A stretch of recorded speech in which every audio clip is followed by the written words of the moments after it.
Soon, the galaxy will be remade. My friends! Today we finally got the trailer for the final season of The Clone Wars, and I am so stoked. So I just wanted to go through it with you guys. I'm going to be pausing it and giving you my initial breakdown and just things I noticed right off the bat. And I want to talk to you guys about it and hear what you guys have to say about this trailer, because I am just so excited for the season finale. I actually have a video that I was working on. It's almost done, but I just couldn't work on anything else. I was too excited about this, had to talk to you guys about it. So without further ado, let's go through the trailer together. Soon, the galaxy will be remade. Alright, so right off the bat, we were starting with Maul's voice, and here we see Bo-Katan back on Mandalore. Last we saw Bo-Katan, she had left after Maul had killed Pre Vizsla, as she refused to accept Maul's rule over Mandalore. By the time we see her in Rebels, she is gifted the Darksaber by Sabine and helps unite the Mandalorian clans against Clan Saxon and against the Empire. So here we have her. I think she's going to be a major player. My bet is that they're going to be using Season 7 to kind of develop her character, because in early seasons of Clone Wars, she was still a villain. She was a principled villain, but she was still, with Death Watch. She was a bad character, or a villain at least, an antagonist. And by the time we see her in Rebels, she's someone who's seen as worthy of leading the Mandalorian clan. So I think that Season 7 is going to be bridging that gap for us. It's going to be taking Bo-Katan as we saw her in the early parts of Clone Wars and bridging it to where she will end up being in Rebels. Alright, so we've got Obi-Wan and Mace Windu. They are there with the 212th Clone Battalion. That's Commander Cody's, the one generally associated with Obi-Wan. We can see in the background there's some sort of electrical stuff going on with these battle droids, but Obi-Wan and Mace Windu are still quite on guard, so this is clearly not part of the plan, so we don't know what's going on here, if there's something malevolent at play. And we zoom back and they're in some sort of hangar, maybe? I don't know. It's clearly indoors, likely Coruscant. This very well could be the prelude to the Battle of Coruscant. Maybe Obi-Wan, Mace Windu are being detained while Grievous goes after the Chancellor. I don't know. And the Republic. Alright, so there we've got Maul. The Jedi and the Republic shall fall, he says. The galaxy will be remade. So last we saw Maul, he was taken by Palpatine after he was ruler of Mandalore for a short while. And Palpatine said he still had use for him. And then we don't see him again until Rebels, where he is stranded on Malachor. So this is probably going to bridge that gap, figure out what Palpatine was doing with Maul. I don't know if he's going to be a tool of Palpatine in this season, or if he is going to be back and acting on his own accord, but we're going to have to wait and find out. Will die. I sense a plot to destroy the Jedi. Alright, so I sense a plot to destroy the Jedi. This is a direct quote from Revenge of the Sith, when they're all on holoterminal with the Jedi Council, and Cody comes in to say that Obi-Wan has engaged Grievous. So it looks like we might be getting some scenes either reimagined or seen from a different perspective from Revenge of the Sith. So we know, for instance, that the last time that Anakin and Ahsoka saw each other, according to Ahsoka and Rebels, was just before the Battle of Coruscant, when Anakin was rushing off to see the Chancellor. So I'm guessing that that's going to be an emotional moment in this new season.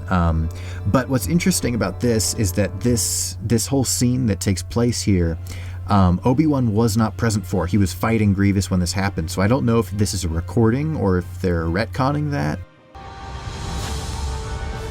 Alright, is that a clone? Yeah, that looks like a clone, and Maul's clearly either doing some sort of mind trick or information retrieval or something to this guy, and I don't know what it is. So, gonna have to find out on that one, I guess. Great care we must take. Alright, great care we must take. That's from that same scene with Mace Windu and Yoda. The only people who were actually there in that scene in the film are Mace Windu, Yoda, Aayla Secura, and Ki-Adi-Mundi. I'm going to try to find the clip and put it as an overlay for you guys. But yeah, so that scene, Obi-Wan isn't there for that, but it seems like he's there in this version. And so again, it could have been a recorded message and he's revisiting it after Order 66. So this season could take us all the way through to Order 66, because this scene happens literally just hours before the Jedi Council attacks the Chancellor and Order 66 is executed. So I'm guessing, I originally thought that it would end as Revenge of the Sith began, with the whole series kind of culminating with Anakin and Ahsoka's final meeting before Anakin goes after the Chancellor. But this seems to hint to me that the series will go all the way to Order 66. Why Alright, so we've got Ahsoka on a speeder bike. She's on, looks like Coruscant. would anyone walk away from being a Jedi? Alright, so I have no idea who this chick is. By the way that she's framed and introduced, it seems like it's someone I should recognize. It reminds me of the way they revealed Saw Gerrera in the Season 3 trailer for Rebels. So I'm guessing I should recognize her, but I don't, and it's driving me crazy. So if any of you guys know who this girl is, please let me know in the comments. I am just like racking my brain over this. Alright, so we got Ahsoka and Bo-Katan. Alright, so this shot here, that mural in the background reminds me of Mandalorian art, the art seen on Mandalore, but the trooper next to it is of the Coruscant Guard. So I have no idea what the Coruscant Guard would be doing on Mandalore, so I'm actually leaning towards the idea that this is taking place on Coruscant, and Bo-Katan comes to Coruscant to ask for aid in liberating Mandalore, and she is recruiting Ahsoka to help her with that, because I have no idea why a Coruscant Guard soldier would be on Mandalore. Not soldiers. Alright, so Ahsoka, we are keepers of the peace, not soldiers. That's a direct quote from Mace Windu from Attack of the Clones. So clearly Rex is with Ahsoka. Rex says to Ezra in Rebels that he fought with Ahsoka from the Battle of Christophsis all the way to the Siege of Mandalore. And so Rex is going to be there with her for the Siege of Mandalore. Even though she's no longer a Jedi, the 501st is going to be there with her.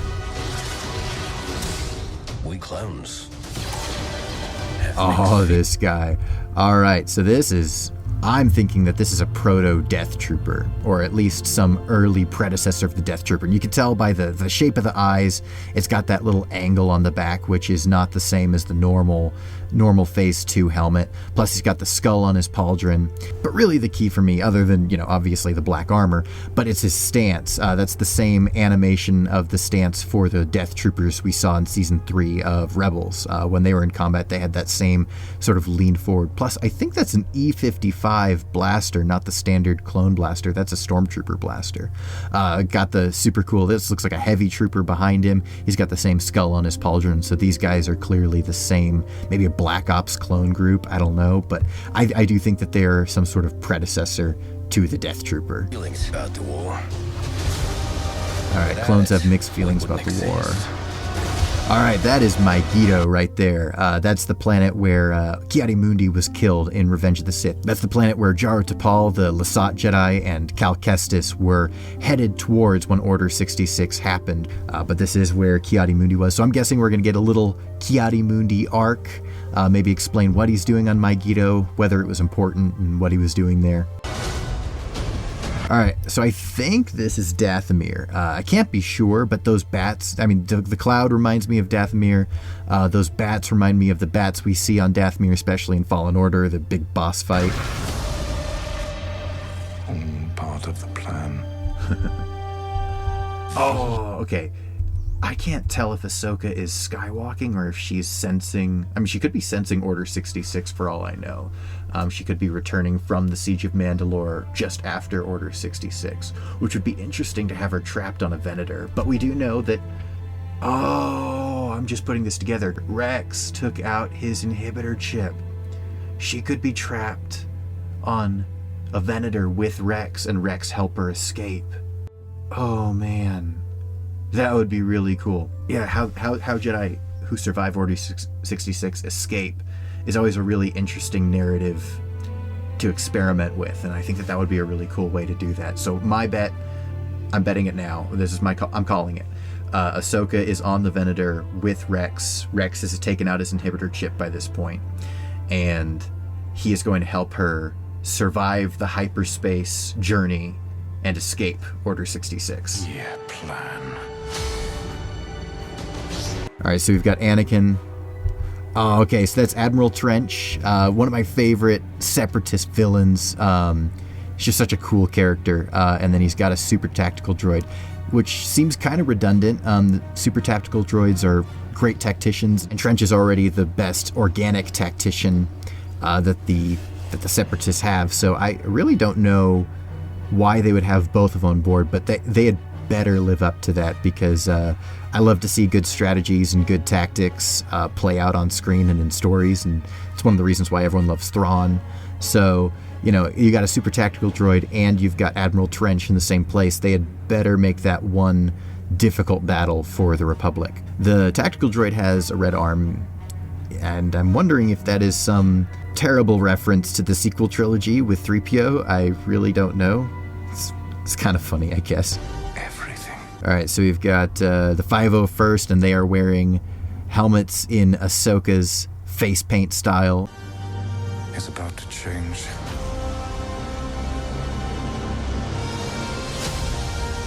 All right, so we got Death Watch, or Maul's Death Watch on Mandalore.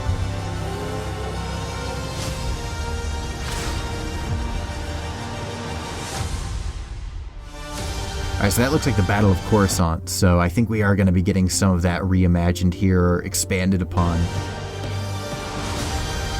All right, so there's that chick again.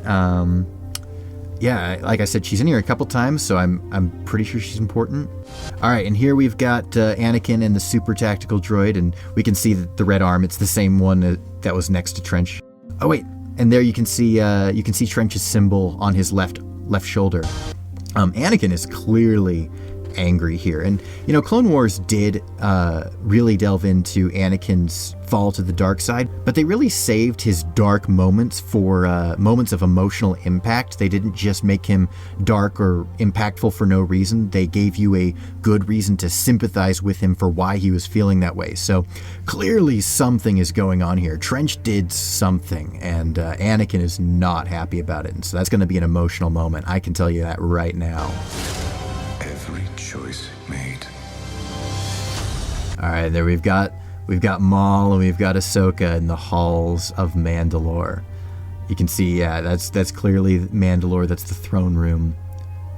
Oh man! So we knew from Rebels. I think Filoni said shortly after season 2 that Twilight of the Apprentice was the second confrontation between Maul and Ahsoka, and I don't think that confrontation was covered in the Ahsoka novel. I could be wrong. I could be misremembering, but you can let me know that in the comments. I think this is going to be the confrontation between Maul and Ahsoka that Filoni talked about. Running away again, Lady Tano, has led to this.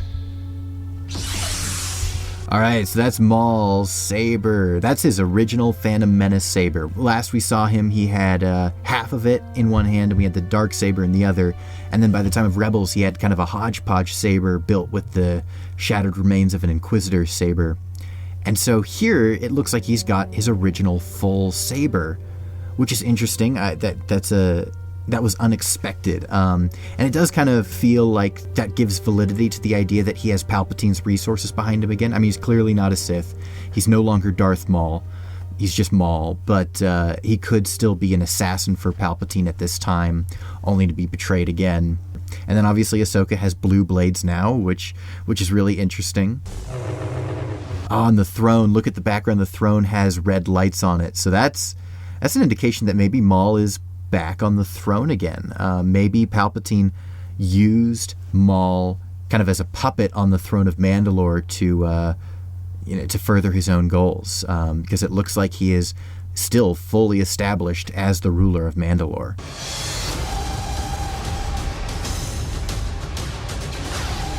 All right, so there's that chick again. You can see her between the girl in the front and Ahsoka there in the middle.